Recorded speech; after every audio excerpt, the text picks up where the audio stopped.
Di dalam Yohanes pasal 1 ayat yang ke-14 dikatakan di sana, firman itu telah menjadi manusia dan diam di antara kita.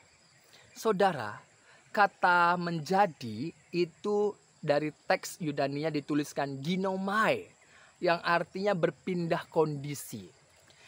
Jadi Allah yang kekal, Allah yang berada dalam kekekalan itu berpindah posisi, ya, berada di dalam suatu ruang fisik yang terbatas. Ini adalah bentuk kerendahan hati Allah yang mau inkarnasi menjadi manusia.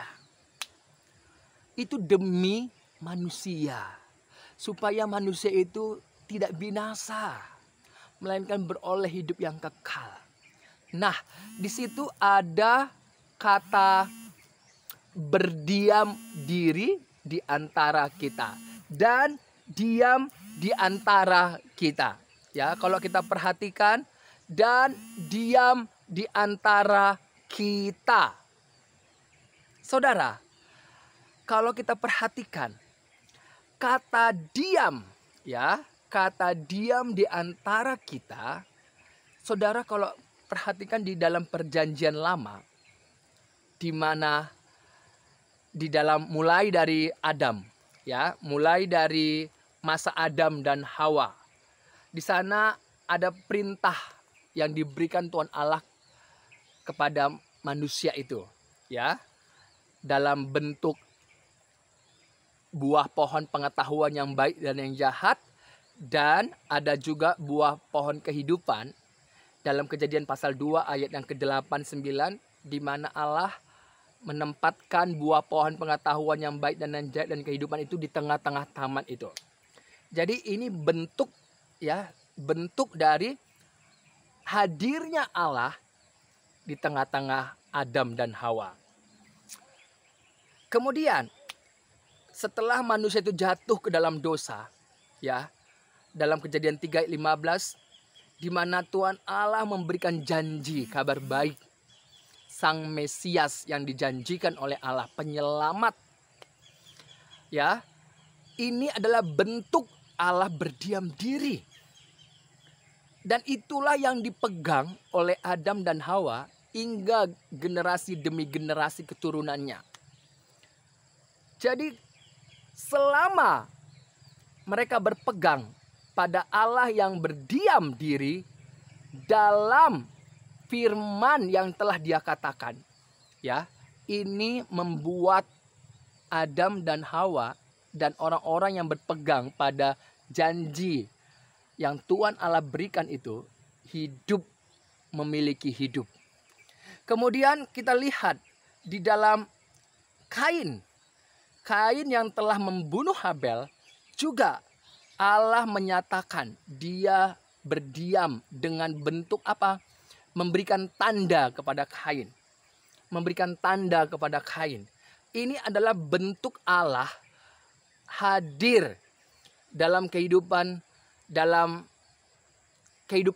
Kain. Tetapi Kain sendiri yang meninggalkan Allah. Dia pergi dari hadapan Allah kalau kita baca dalam Kejadian pasal yang keempat.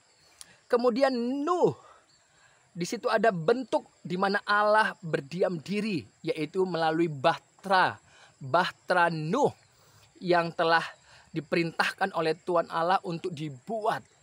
Ini adalah salah satu bentuk Allah berdiam diri, di mana selama bahtera itu dibuat, orang-orang yang percaya pada pemberitaan yang disampaikan oleh Nuh tentang janji apa yang telah Allah perintahkan, mereka hidup. Tetapi faktanya apa?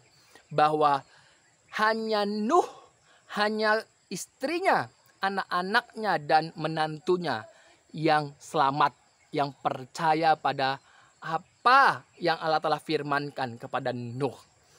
Dan kemudian setelah air bah, bahwa Allah berdiam diri, bentuk berdiam diri itu ada tanda pelangi, ya, tidak ada lagi penghukuman dalam bentuk air bah. Selama pelangi busur yang ada di awan itu ada, itulah Allah mengingat janjinya. Kemudian dalam masa Abraham, yaitu ada perjanjian sunat. Ini adalah satu bentuk di mana Allah berdiam diri melalui firman-Nya. Ya, dia mengatakan kepada Abraham, yaitu perjanjian sunat. Jadi selama orang-orang Israel, ya, selama orang-orang Israel memegang perjanjian itu, mereka hidup. Kemudian dalam Musa di mana Allah berdiam diri dalam bentuk apa? Dalam kemah suci atau tabernakel. Kemudian ketika bangsa Israel berada di padang gurun, yaitu dalam bentuk tiang awan dan tiang api. Ini adalah bentuk Allah berdiam diri.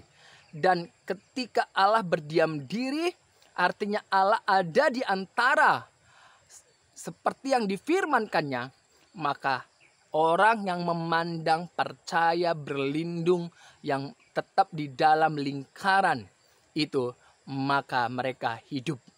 Ya, sebagaimana diperintahkan juga Musa untuk membuat ular tembaga.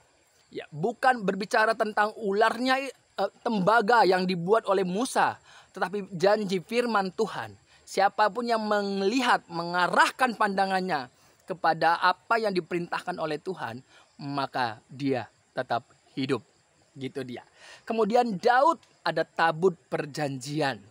Ya, selama tabut perjanjian itu ada di antara orang-orang Israel dalam kepemimpinan Daud, maka mereka menang tetap hidup. Tetapi apa yang terjadi jikalau tabut perjanjian itu dirampas oleh musuh atau bangsa lain, maka di situ letak kekalahan mereka. Begitu saudara. Jadi artinya berdiam diri, Allah ada di tengah-tengah orang-orang yang percaya kepada Dia. Nah, kata berdiam diri dalam bahasa Yunaninya adalah skeno. Skeno ini adalah mempunyai kemah atau bertabernakel, atau juga bisa berkemah. Jadi artinya ada 3. Ya, mempunyai kemah atau bertabernakel atau berkemah.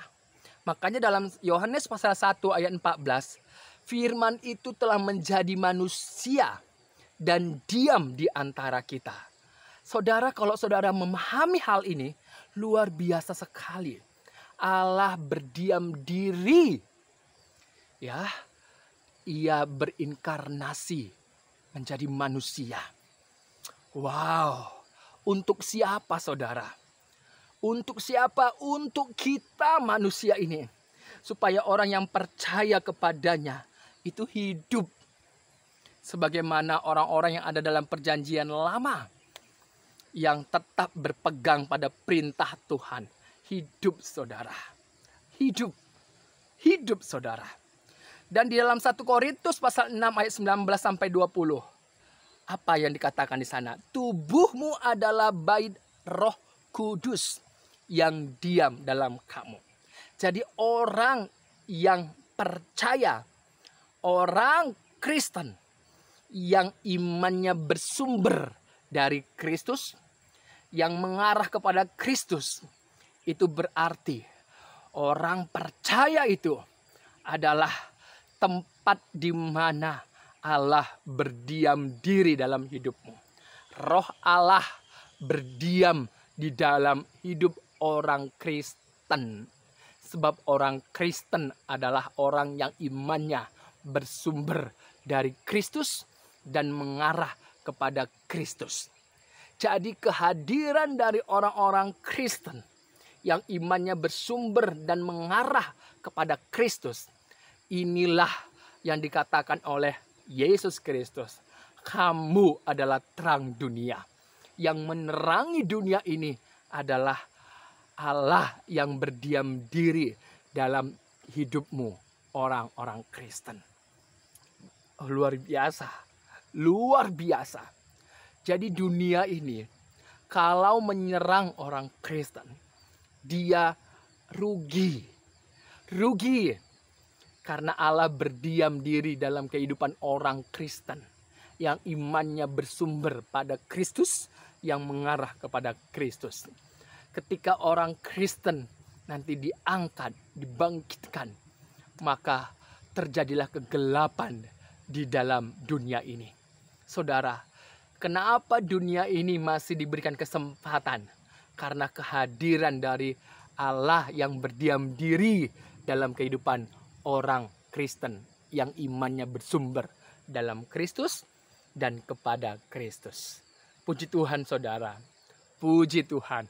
Berbahagialah engkau yang memahami firman Tuhan ini.